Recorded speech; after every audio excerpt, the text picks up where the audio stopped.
Pričamo o rukometnom klubu Dubočica 54, pa ajde da krenemo od starta. Kako biste opisali značaj Dubočice 54 za Leskovac i generalno za rukomet u Srbiji?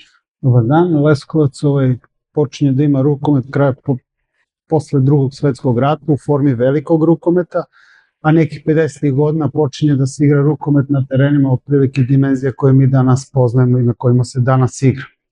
Dubočica je bila jedan od standardnih članova, pa čak i osnivača te prve rukometne lige Jugoslavije, tako da što se Leskovca tiče velika tradicija, veliki značaj, još dok se igralo na terenima kod Partizana ili takozvanog starog kupatila, zatim u Sajmištu, pa onda kad se stvorila nova hala, ova SRC Zdravlje, bogata tradicija, dobri rezultati, veliki igrači, velika imena i mislim da je rukomet, Leskovac je bio grad rukometa jedno vreme, pa se pojavila košarka i evo sad opet se vraća rukomet i eto opet smo grad rukometa. Veliki značaj za naš grad. Prošle sezone ste ostvarili istorijski uspeh, tako?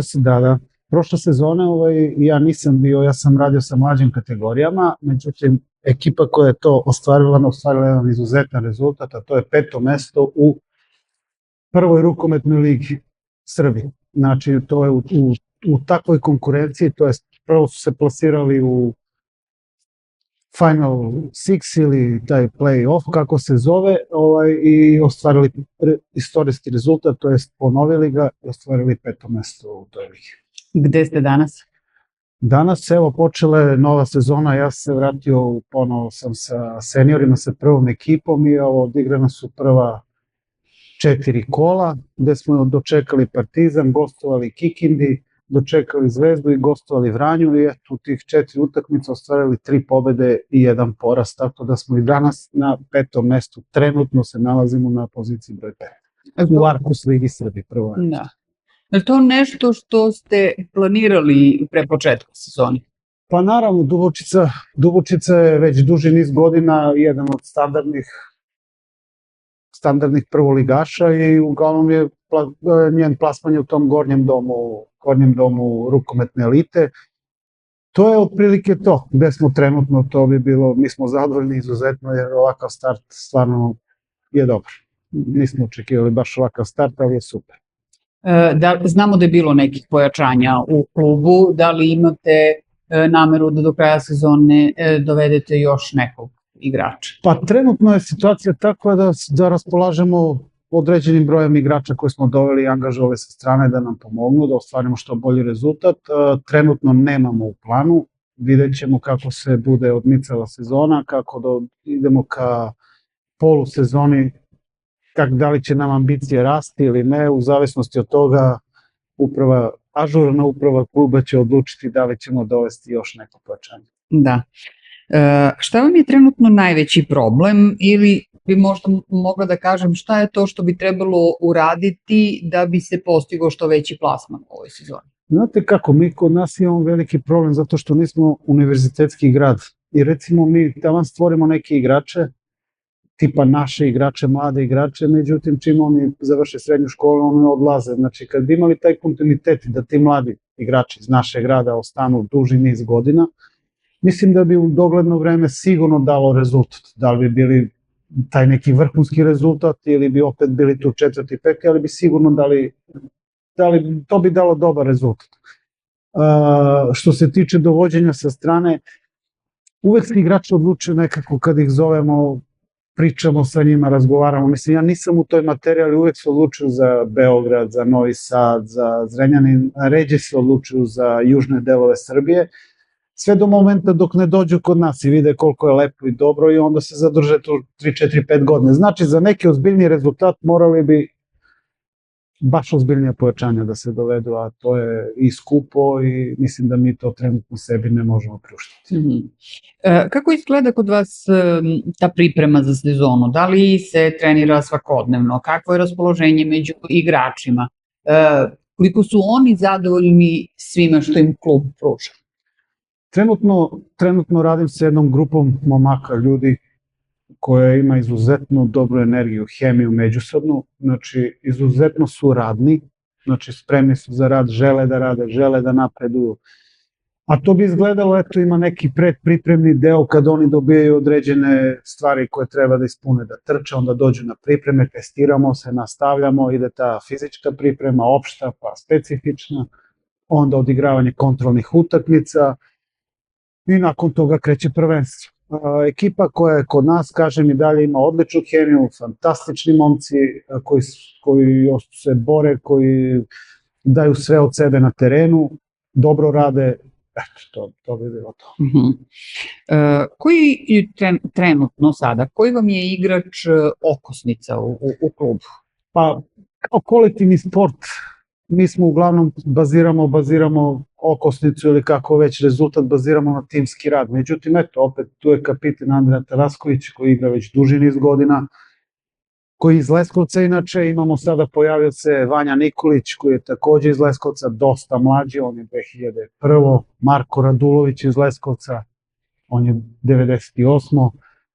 I tu igrači koje smo doveli sa strane, koje su pojačanja, međutim oni doživljavaju naš klub kao njihov, kao svoj, tako da stvarno ne bih mogao nešto sad da izdvajam, ali svi zaslužuju stvarno svaku pohvalu. Da. Da li, pošto znamo da pri klubu postoji i škola rukometa, da, zajedno u saradnji sa Meteorom to radite, da li među tom decom ili među mlađim igračima vidite nekog budućeg, eto recimo Andrija? Ja sam srećom radio sa tom decom, radio sam 3 godine, bio sam koordinator mlađih selekcija i radio sam sa generacijom 2012, 2011, 2008. Naravno, tu su Mikić, Bratislav Borac, sada i Bratislav Đorđević koji su uključuju u rad i sada radi s njima i Marinković Aleksandar. U tom Mitrović Monja, naravno, profesor legendarni koji okuplja sve to, priprema, to je škola rukometa i mi u okviru svog kluba imamo školu rukometa, imamo generaciju M12 do 12 godina, M14 do 14 godina i M16, kao i drugu ekipu koja se takmiči u prvoj ligi Srbije. I u svim tim generacijama to je jedan veliki uspeh za nas, zato što u zadnjih nekoliko godina je već došlo 5 igrača. Naravno, bilo je 5 igrača iz našeg tog omladinskog pogona, prešlo u prvu ekipu, evo sad su se priključili Uroš Denić i Mihajlo, tu je i Aleksa Mitrović, to su sve iz tog mladog pogona, znači, a tek nadolaze dečaci rođeni 2012.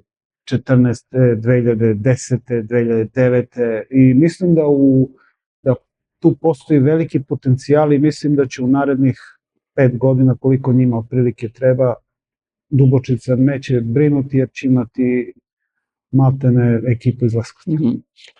Da li to onda praktično znači da kada se je govorilo da je Leskovac grad rukometa, da to može da se kaže da to i danas važi? Što se mene tiče, naravno da, evo kažemo, ponovit ću opet, u tim svim selekcijama gravitira negde oko 100 deteta, što je impozantan broj, sigurno koji vole rukomet, koji su izabrali rukomet za sport, da se njime bave i kažem to je, ja sad ne mogu da licitiram, ali veliki broj talenata postoji, ali veliki broj koji naravno naš klub, mi ljudi koji radimo sa njima moramo negovati i dovesti, jer će krajnji cilj njihov biti da dođu kod nas da budu seniori. Da. I mislim na kraju u ovom razgovoru ne mogu da vas ne pitam zašto rukometni klub Dubočica 54? Znamo da je bila Dubočica, jel? I onda se to ime promenilo. Onda tamo nekih godina se osnovao taj klub, osnovali su ga veterani, Dubočica 54, i nakon gašenja onda se uradila ta neka fuzija kako već i onda smo mi, tadašnje rukovodstvo preuzelo ime i nastavilo pod tim imenom, a Dubočica 54, kao što sam i pomenuo, 50-ih počinje da se igrao se veliki rukomet na velikom fudbalskom terenu, 50. godina počinje da se igra taj mali rukomet na terenu koga mi danas poznajemo, a to je 40x20, pa pretpostavljam da je 54. počeo taj mali rukomet u Leskovcu. Da li rukometni klub Dubočica 54 danas kad kažem danas, mislim poslednjih godina, može da funkcioniše sa sredstvima koja se iz budžeta odvajaju za klub? Pa trenutno je i liga koju igramo i mesto koje zauzimamo je jako zahtevno i naravno uvek treba više, uvek za nešto više, za neki bolji rezultat naravno uvek treba više para. Međutim, mi smo svesni da i to što dobijamo, da je to verovatno mogućnost koju može da neko da nam priušti, jer spadamo u kategoriju prioritetnih klubova, kao što smo rekli, jer smo grad rukometa i iskreno se nadam da trenutno smo dobri ambasadori našeg grada Leskovca, da ga dobro predstavljamo u Srbiji i da smo u okvirima Srbije jako cenjeni, poštovani i da rukomet, pokazujemo kako se igra rukomet i na jugu Srbije. I sa kojim plasmanom biste vi kao trener voleli da završite ovu sezonu? Eto, nama je prvi osnovni cilj nam je da ostanemo u ligi. Drugi nam je cilj da uđemo u play-in, a onaj skriveni potajni cilj, pošto smo mi svi sportisti, uvek se borimo za nešto više, da nekako probamo da vidimo, možemo da probamo da dođemo do play-offa i ako može da bar jedno mesto iznad odemo gore. Što je jako teško, jer su ta mesta malo ispred nas su Vojvodina, Partizan, Metaloplastik i Pančevo, koji su stvarno isto takođe jako organizovani i dobri klubovi. Sad mi tražimo neko svoju, sportski je nadati se, iskreno ja se uvek nadam i to od malena su nas učili, boriš se za nešto pa sad dokle stignemo, nadam se najbolje.